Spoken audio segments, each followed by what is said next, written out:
दर्जी मामा अनि त्रिवक्रा जसलाई सैरन्द्री पनि भनियो, सैरन्द्री यिनीहरूलाई कल्याण गर्दै गर्दै भगवानले धनुष भङ्ग गर्नुभयो।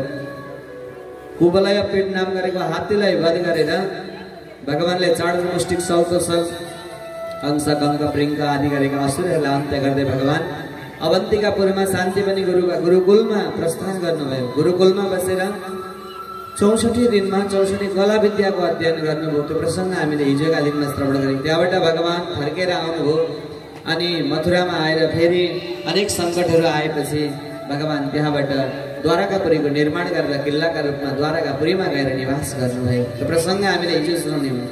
द्वारकापुरीमा बस्दै गर्ने जाने क्रममा रेवत राजाकी छोरी रेवतीसँग कृष्णका दाजु बलरामको विवाह भयो। भगवान कृष्णले भीष्मक राजाकी छोरी रुक्मिणीसँग विवाह गर्नुभयो। हे राजा भनेर सुखदेवजी महामूल राजा परीक्षितलाई सुनाउनुभयो। सोही प्रसङ्ग हामीले हिजोका दिनमा यहाँ श्रवण गरेका थियौँ। यहाँ पुगेर हामीले कथालाई बिट मारेका थियौँ। अब यहाँ राजा परीक्षित प्रश्न गर्नुहुन्छ, भगवान हे गुरुजी, भगवान कृष्णका यी मनोरम प्रसङ्गहरूले अन्तर्मनमा श्रद्धालाई जगाइ त रहेको छ, परन्तु भगवान कृष्णले गृहस्थ आश्रममा कसरी प्रवेश गर्नुभयो, भीष्मक राजाकी छोरी रुक्मिणीसँग कसरी विवाह गर्नुभयो भगवानले भनिदिनुहोस् न। प्रश्न गरे भगवान भीष्मक सुता रुक्मिणी रुचिना राक्षसेन विधानेन उपयेम इति श्रुतम्। राजा परीक्षित प्रश्न गर्नुहुन्छ, गुरुजी भगवान कृष्णले राक्षसी विधिद्वारा भीष्मक राजाकी छोरी रुक्मिणीसँग कसरी विवाह गर्नुभयो, कुन ती भीष्मक राजा भनिदिनुहोस् न। प्रश्न गरे सुखदेवजी महामुनि भन्नुहुन्छ, राजन म तिमीलाई यो पावन आख्यान सुनाउँछु। भगवान कृष्णले गृहस्थ आश्रममा प्रवेश गर्नुभएको प्रसङ्ग।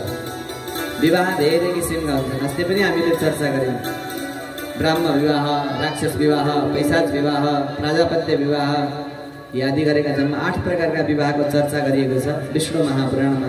पराशरजीले मैत्रेय महामुनिलाई बताउनु भएको छ। यी विवाह मध्येमा राक्षसी विधिद्वारा भगवान कृष्णको विवाह भयो। पहिलो विवाह भीष्मक राजाकी छोरीसँग भयो। राजन राजासीद भीष्मको नाम विदर्भाधिपतिर्महान् तस्य पञ्चाभवन् पुत्रा कन्यका च वरानना।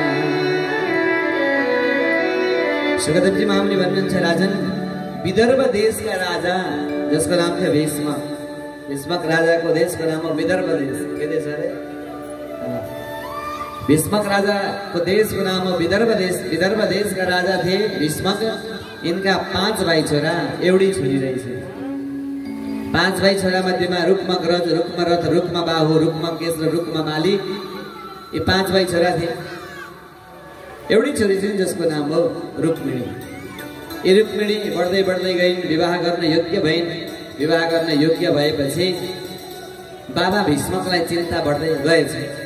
अब छोरीको विवाह गर्नुपर्ने, यिनका लागि योग्य वर कहाँ होला, को होला, पहिला त छोराहरूसँग सल्लाह गर्नु पर्यो। सबै 5 एउटा छोरालाई बोलाउनु भएछ भीष्मक राजाले। बोलाएर अनि सल्लाह गर्नुभएछ, हे छोरा हो, अब त तिमीहरूकै बहिनी मेरी छोरी रुक्मिणीको विवाह गर्न योग्य भइन्, विवाह गर्नुपर्छ।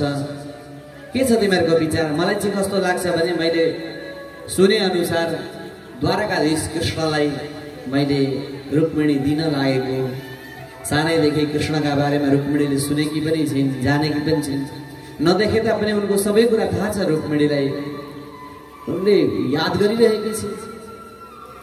उनको इच्छा पनि छ कृष्णसँग विवाह गर्ने। तिमीहरूको भनाइ के छ, विचार के छ भन भनेर जब यसरी भीष्मक राजाले यी 5 भाइ छोरालाई साथमा राखेर भन्न लागे। 5 भाइ छोरा मध्येमा जेठो छोरो रुक्मी जुरुक्क उठेछ, बाबा के भन्नु भएको यो हजुरले? हाम्री छोरी हाम्री बहिनी राजकुमारी त्यो एउटा भगौटे युद्ध गर्न नसकेर युद्ध भूमिबाट भागेको सारा गोपीहरूका घर घरमा गएर माखन छोरेको चोर कृष्णलाई ग्वालेलाई हाम्रै बहिनी रुक्मिणी राजकुमारी दिने हो के भन्नुभएको? यो पनि कुनै हुने कुरा हो? जे कुरा उपयुक्त हुन्छ त्यो कुरा पो गर्नुपर्छ, नमिल्ने कुरा गर्छ। कहाँको सूर्य, कहाँको पृथ्वीमा भएको एउटा सामान्य व्यक्ति, सूर्यसँग पृथ्वीको व्यक्तिको तुलना गर्ने, सूर्यसँग एउटा दियोको तुलना गर्ने? बाबा यो भएन, म त मान्दिनँ। रुक्मिणीको विवाह कृष्णसँग हुनै सक्दैन। भीष्मक पनि छक्क परे। अब के गरौँ त? मैले भनेको मान्नुहुन्छ भने बाबा, मेरा एकजना साथी छ, चेदी नरेशको छोरो, जसको नाम हो शिशुपाल। तिनी शिशुपाललाई बहिनी रुक्मिणी दिनुपर्छ। अनि शिशुपाल कस्ता छन्? के को कस्ता छन्? सबै कुराले युक्त छन्, राजकुमार हो, शक्ति सम्पन्नवाला छन्।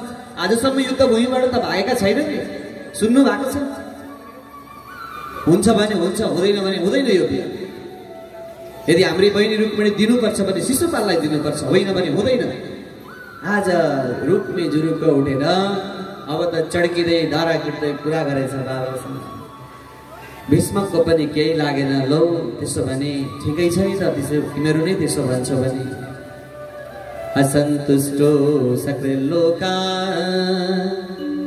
नाप्नोत्यपि सुरेश्वरः अकिञ्चनोऽपि सन्तुष्ट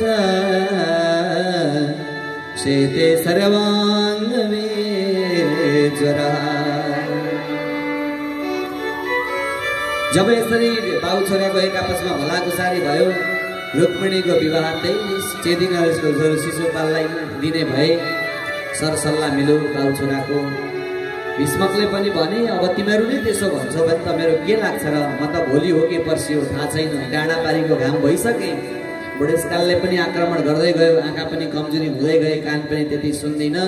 अब त व्यवहार पनि मैले भन्दा पनि तिमीहरूले गर्नुपर्छ। मैले त तिमीहरूलाई सुम्पेँ, छोरा हो, त्यस कारणले तिमीहरू नै गर, के गर्छौ, म त के छ र। तिमीहरू हुन्छ भन्यो भने म हुन्छ, तिमीहरू हुँदैन भन्यो भने म हुँदैन, मेरो केही छैन। मैले बोल्नु कुनै अर्थ पनि छैन, मैले त तिमीहरूलाई सुम्पेँ। हो सजन, जीवन जब उत्तरार्ध प्रति उन्मुख हुँदै गएपछि व्यवहार सुम्पिनुपर्छ सन्तान सन्ततिले। त्यही भएर त जीवनका चारवटा आश्रमहरूको चर्चा गरे ग्रन्थहरूले। ब्रह्मचारी, गृहस्थी, वानप्रस्थ र सन्यास चारवटा आश्रमको चर्चा किन गरेका भन्दा जब जीवन उत्तरार्ध प्रति उन्मुख हुँदै गएपछि आफ्नो सारा व्यवहार जति सन्तानलाई सुम्पिनुपर्छ। यो पुस्ता हस्तान्तरणको प्रक्रिया। जब पुस्ता हस्तान्तरण हुँदैन नि, यदि पुस्ता हस्तान्तरण भएन भने त्यहाँ ठुलो द्वन्द्व मचिन सक्छ। घरमा मात्रै होइन, समाजमा, गाउँमा, राष्ट्रमा, सबैतिर। त्यही भएर नयाँ जोस, नयाँ जागरलाई सुम्पिनुपर्छ व्यवहार। किनभने उसले आफ्नो हिसाबले, आफ्नो मेन्टल्ली प्रयोग गरेर व्यवहार गर्छ, उसले तन्दुरुस्त बनाउँछ। त्यही भएर पुस्ता हस्तान्तरण गर्नुपर्छ। वानप्रस्थ आश्रमतिर उन्मुख हुन लागेपछि व्यवहार जति सन्तानलाई दिनुपर्छ। कहिलेसम्म तपाईँ हामीले व्यवहार बोकिदिने? विचार गर्नुहोस् त। आमा बाबाले कहिलेसम्म हात समातेर हिँड्ने? कहिलेकाहीँ त आफै हिँड्न पनि सिकाउनु परेन त? भोलि आमा बाबाको अन्त्य भइसके पछाडि त्यो सन्तान कसरी हिँड्छ? उसले हिँड्नै जानेको छैन भने, पौडी नै जानेको छैन भने ठुलो पोखरीमा एकैचोटि हाम फाल्दाखेरि त मर्छ होइन। पुस्ता हस्तान्तरणको प्रक्रिया पनि त्यही हो। त्यही भएर ग्रन्थहरूले ब्रह्मचारी, गृहस्थी, वानप्रस्थ र सन्यास चार आश्रमको, वर्ण आश्रमको चर्चा गरे। हामीले अस्ति चर्चा गरेका थियौँ। सन्तानको व्रतबन्ध गरेपछि, उपनयन संस्कारपछि 25 वर्षको उमेरसम्म उसले विद्या अध्ययन गर्नुपर्छ, कर्मठ बन्नुपर्छ, ज्ञानी बन्नुपर्छ, धेरै ज्ञानलाई सङ्ग्रह गर्नुपर्छ। जब 25 वर्ष पुगेपछि गृहस्थ आश्रममा प्रवेश गर्नुपर्छ सन्तानले। 25 वर्षमा गृहस्थ आश्रममा सन्तान प्रवेश गरेपछि 26-27 तिर सन्तान हुन्छ। त्यतिखेर उसले कर्मठ बनेर धन सम्पत्ति कमाउने, व्यवहारले आफ्नो मजबुत बनाउने,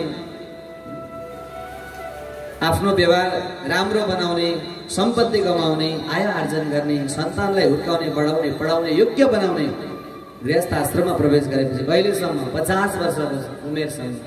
50 वर्षदेखि माथि लागेपछि जीवनको वानप्रस्थ आश्रम, वानप्रस्थ भनेको शास्त्रहरू त भन्छन् अब गृहस्थलाई पूर्ण भयो, अब सारा व्यवहार सन्तानलाई सुम्पेर जङ्गलतिर जानुपर्छ भन्छ। 50 देखि माथि लागेपछि को पुग्नु 50 तयार भयो, कुम्लो कुटो गएको उता रामगढीतिर, त्यतै छ जङ्गल होइन। भन्न खोजेको के हो भने फेरि गुरुले यसो भन्दै थिए भन्छ कुम्लो ठिक पार्न। भन्न खोजेको के हो भने जङ्गलमा कुनै व्यवहार हुन्छ त हुँदैन, त्यो त सन्नाटा एकदम शून्य ठाउँ हो। घरमै बसेर पनि पछि बुढो हिजोसम्म जनैमा चाबी कुम्लो पारिराख्नु हुँदैन। यदि त्यस्तो भयो भने द्वन्द्व सृजना हुन्छ नि घरमा। बाबा आमाको र सन्तान सन्ततिको द्वन्द्व त्यहीबाट सृजना भएन। त्यसले गर्दाखेरि घरै छोड्नु भन्न खोजेको होइन शास्त्रले।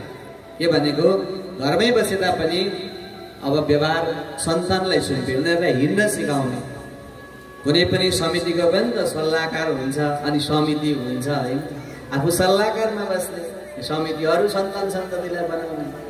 घर रूपी समाजलाई बनाउनका लागि, घर रूपी व्यवहारलाई अगाडि बढाउनका लागि यति त गर्नु पर्यो नि, परेन। जीवनको तेस्रो आश्रम वानप्रस्थ आश्रम, त्यस पछाडि चौथो आश्रम सन्यास आश्रम। 75 देखि उता लागेपछि सन्यास आश्रम, सारा कर्म जति न्यास गर्ने हो, ईश्वरमा समर्पण गर्ने। सन्यास आश्रममा प्रवेश गरिसके पश्चात नरो नारायणो भवेत् ग्रन्थहरू भन्छन्। नर मनुष्य नारायणमय भन्छन्। त्यही भएर त बुढाबुढी आमा बाबा भएका ठाउँमा दर्शन गर्न जान्छौँ हामी होइन, भेट गर्न जान्छौँ, आशीर्वाद लिन जान्छौँ। किनभने उनीहरू देवतामय बनिसक्यो, भगवान्मय भइसक्यो। त्यतिखेर केही गर्न पनि सकिँदैन, इन्द्रियहरू पनि शिथिल बन्छन्। अब सबै मानसिक गर्ने, मनद्वारा परमात्माको आराधना गर्ने, मनद्वारा भगवान्लाई स्नान गराउने, मनद्वारा भगवानको पूजा गर्ने, आराधना गर्ने, आरती उतार्ने अनि मन लगेर भगवानमा जोड्ने सन्यास आश्रम। यहाँ भीष्मक राजाले भने बाबु अब त मेरो गृहस्थ आश्रमबाट पनि पूर्ण भएर उता वानप्रस्थ आश्रमतिर उन्मुख भयो, तिमीहरू जे भन्छौ म त त्यही मान्ने त हुने, के छ र भनेर भीष्मक राजाले भनेछन्। उनका छोराहरूले रुक्मीले भने ल ठिक छ बाबा, त्यसो भने चेदी नरेशको छोरो शिशुपालसँग विवाह गर्नुपर्छ। विवाह गर्ने तम तयार भयो, पत्र पठाए, लौ शिशुपाल तिमी हाम्री बहिनी रुक्मिणीसँग विवाह गर्नका लागि फलानो मिति फलानो युग समयमा असाध्यै परम पवित्र लग्नमा हाम्री बहिनी रुक्मिणीको पाणी ग्रहण गर्नका निमित्त आउनु होला भनेर पत्र पठाए। यो सबै कुरा माता रुक्मिणीले सुन्नुभएछ। अब त रुक्मिणीको मन साह्रै पीडित भयो, खिन्न चित्त भएको छ, सबैतिर हल्ला भयो। राजकुमारीको विवाह हुन्छ अरे, साथी सङ्गी सबैजना आए, रुक्मिणीसँग भन्छन् हे रुक्मिणी तिम्रो त विवाह हुँदैछ नि, थाहा पायो? भन्छन् बोल्न मन छैन, किनभने आफूले अर्कै इच्छाएको छ, अझ अर्कैसँग भिडाउन खोज्दैछ। आफ्नो इच्छा अर्कै छ, आफूले अर्कै हेरेको छ, अर्कैसँग भिडाउन खोज्दैछ। रुक्मिणीको मन असाध्यै पीडित भयो। अब त के गर्ने होला, उपाय सोच्न लाग्नुभयो। म त शिशुपालसँग विवाह गर्दिनँ, मैले शिशुपालसँग विवाह गर्नु भनेको त सिंहको आहारा स्यालले खोज्नु जस्तै हो। सिंहको आहारा स्यालले खोज्यो भने सिंहको के हालत हुन्छ र? कुनै अर्थ रहन्छ? रहँदैन। त्यस्तै म शिशुपालसँग विवाह गर्दिनँ। त्यो दुष्टसँग विवाह गरेर मैले मेरो जीवनलाई किन बर्बाद गर्नु छ र? आज रुक्मिणी सम्झिनुहुन्छ, एक दिन भयो, 2 दिन भयो, साथी सङ्गी आउँछन्, जिस्के आउँछन्, कोहीसँग बोल्न मन छैन, मनमा पीडा छ, उत्कण्ठा छ, असाध्यै चिन्ता छ, टेन्सन जागृति भएको छ। अब त के गर्ने होला, के गर्ने होला? माता रुक्मिणी पीडित भएर बस्नु भएको थियो। त्यही समयमा एकजना भिक्षुक ब्राह्मण भिक्षा माग्न भनेर टुप्लुका आइपुगेछन् विदर्भ देशका भीष्मक राजाका नगरीमा। घरका आँगनीमा, राजमहलका आँगनीमा भिक्षुक ब्राह्मण आउनुभयो। रुक्मिणीले परैबाट देख्नु भएछ, हो मैले यही मौका गुमाउनु हुँदैन। यी ब्राह्मण भनेका त कृष्णका देवता हुन्। कृष्णका देवता रूपी ब्राह्मणलाई म पत्र लेखेर पठाउनु पर्यो भन्ने विचार गरेर माता रुक्मिणीले पत्र लेख्नुभयो। लामो पत्र लेख्नु भएछ अनि ब्राह्मणलाई खुसुक्क बोलाउनु, ब्राह्मण देव तपाईँ त कृष्णको देवता हुनुहुन्छ, मेरो एउटा काम गरिदिनुहोस् न। कस्तो काम? कृष्णलाई यो पत्र लगेर दिनुस्। पत्र हो रुक्मिणीको पत्र कृष्णलाई पुर्याउने काम यति गरिदिनुस् न हे ब्राह्मण देवता। मेरो बिन्ती छ तपाईलाई, यो ऋण तपाईले यो मेरो कर्म गरिदिनु भयो भने, मेरो काम गरिदिनु भयो भने तपाईको यो ऋण म कहिले भुल्ने छैन, कहिले बिर्सिने छैन। हे ब्राह्मण देवता। रुक्मिणीले हात जोडिन्। आज ब्राह्मणले त्यो पत्र लिएर कृष्ण भएका ठाउँमा, द्वारकाधीश कृष्ण भएका ठाउँमा जानुभयो। जब गइसके पश्चात कृष्णसँग एक आपसमा भेट भयो। ब्राह्मण देवता भन्नुहुन्छ, ए भगवान कृष्ण, तपाईलाई विदर्भ देशका राजा भीष्मककी छोरी रुक्मिणीले पत्र पठाउनु भएको छ। छक्क परे कृष्ण। आजसम्म कोही कन्याको पत्रै आएको होइन। आज कृष्णले कन्याको पत्र भनेपछि छक्क, कस्तो कन्या हुन्? खै प्रभु आफै हेर्नुहोस् न, यो पत्र हेर्नुहोस् भन्दाखेरि भगवानले भन्नुभएछ, ब्राह्मण देव तपाईँ नि हेरिदिनु होला। म त आजसम्म कन्याको पत्र खोलेको पनि छैन, हेरिया पनि छैन, तपाईँ नि हेरिदिनुहोस्। होइन भगवान, तपाईँको पत्र कसरी मैले हेर्ने, मलाई आदेश पनि छैन, तपाईँले नि हेर्नुपर्छ। होइन ब्राह्मण देवता, तपाईँ त मेरो देवता हुनुहुन्छ, देवताले भक्तको कुरा बुझ्नु परेन, आफै पढिदिनुहोस् भनेर कृष्णले ब्राह्मणलाई भनिसके पश्चात ब्राह्मणले पत्र खोले, पढ्न लागे। यहाँ रुक्मिणीले पत्रमा लेखेकी थिइन्, श्रुत्वा गुणान् भुवन सुन्दर श्रेणवतां ते निर्वेश कर्ण विपरैर् हरतं गतापा रूपं दृशां दृश्यमता मखिलार्थलाभम्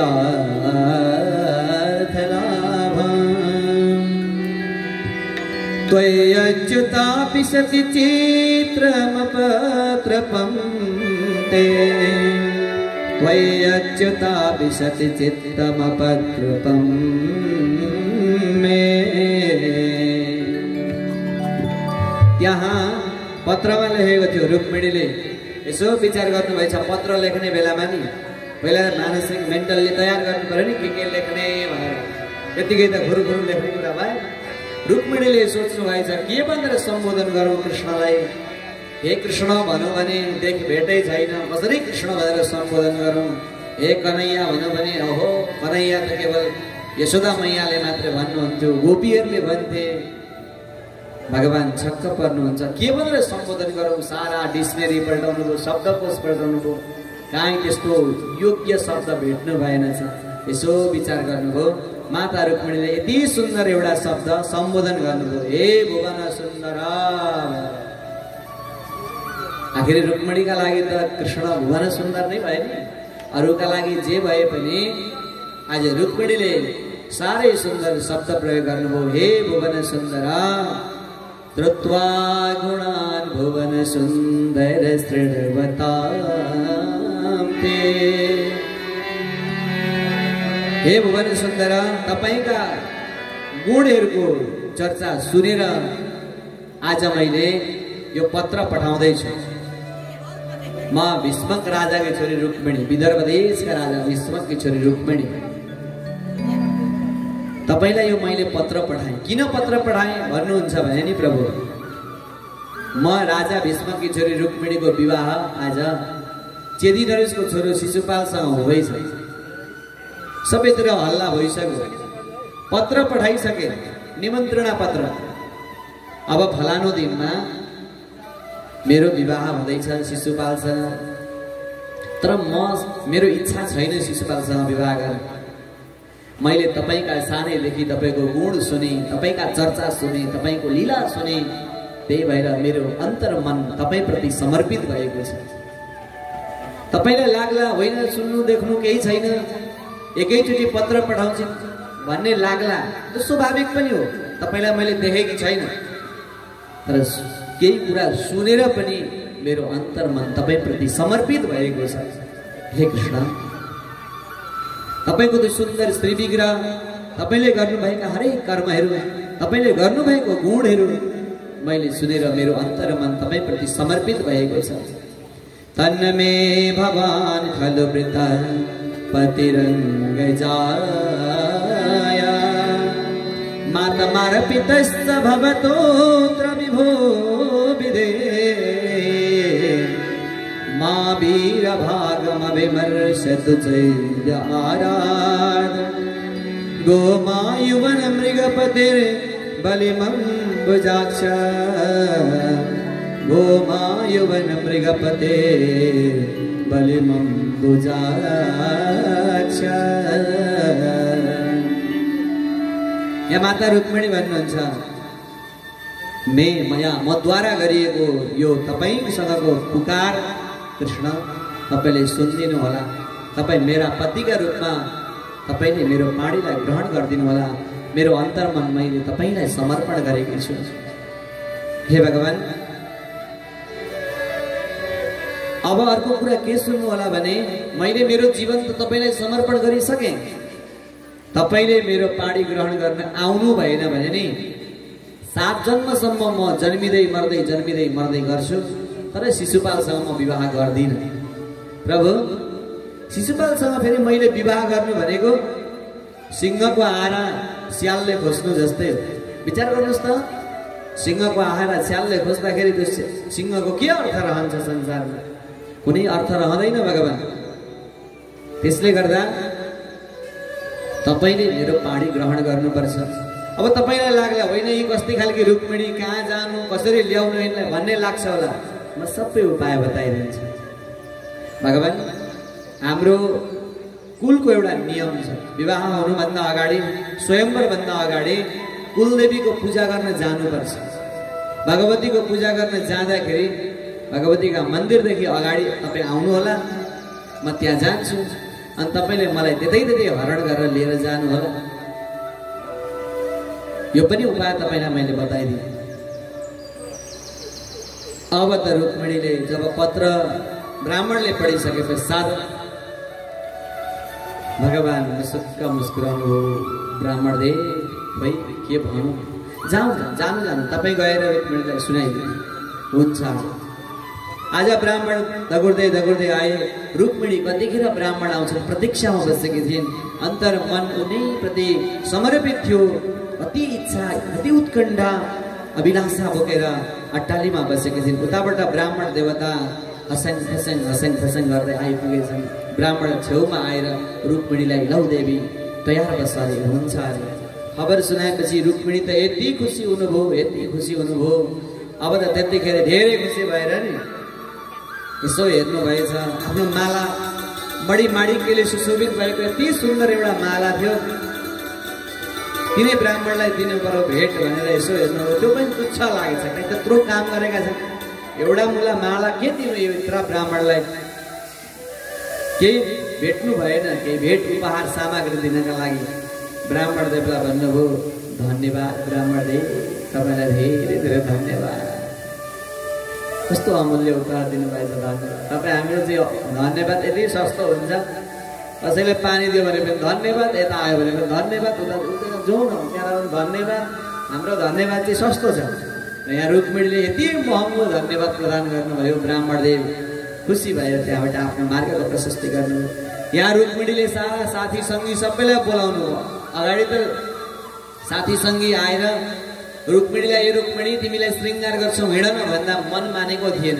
अँध्यारो अनुहार बनाएकी थिइन्। बिहे गर्नुपर्छ भनेर हो झिस्क्याउँथे। रुक्मिणी बोल्दिन थिइन्। आज रुक्मिणीले आफै साथी सङ्गी सबैलाई बोलाएर भन्छन् लौ साथी हो अब मलाई श्रृङ्गार गरेर बेहुली बनाऊ। म तिमीहरूले बनाएको बेहुलीको पनलाई स्वीकार गर्न चाहन्छु।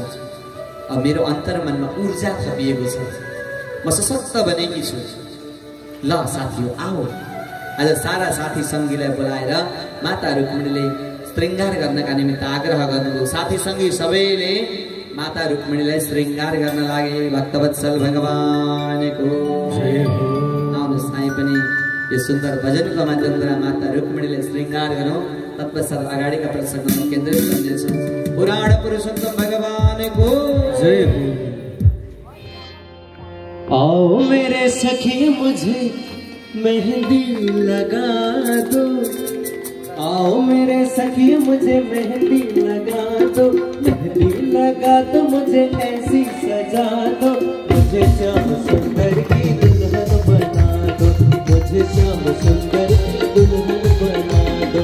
आओ मेरे सखिया मुझे मेहंदी लगा दो, मेहंदी लगा दो मुझे ऐसी सजा दो, मुझे श्याम सुंदर की दुल्हन बना दो, मुझे श्याम सुंदर की दुल्हन बना दो।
पहन चोड़ी जो कबहू न टूटे, ऐसे बनो दुल्हन जो कबहू न छूटे।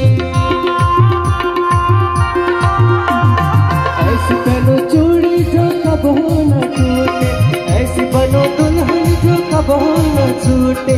अटल सुहाग की बिंदिया लगा दो, अटल सुहाग की बिंदिया लगा दो, मुझे श्याम सुंदर की दुल्हन बना दो, मुझे श्याम सुंदर की दुल्हन बना दो। आओ मेरे सखिया मुझे मेहंदी लगा दो, मेहंदी लगा दो मुझे ऐसी सजा दो, मुझे श्याम सुंदर की दुल्हन बना दो, मुझे श्याम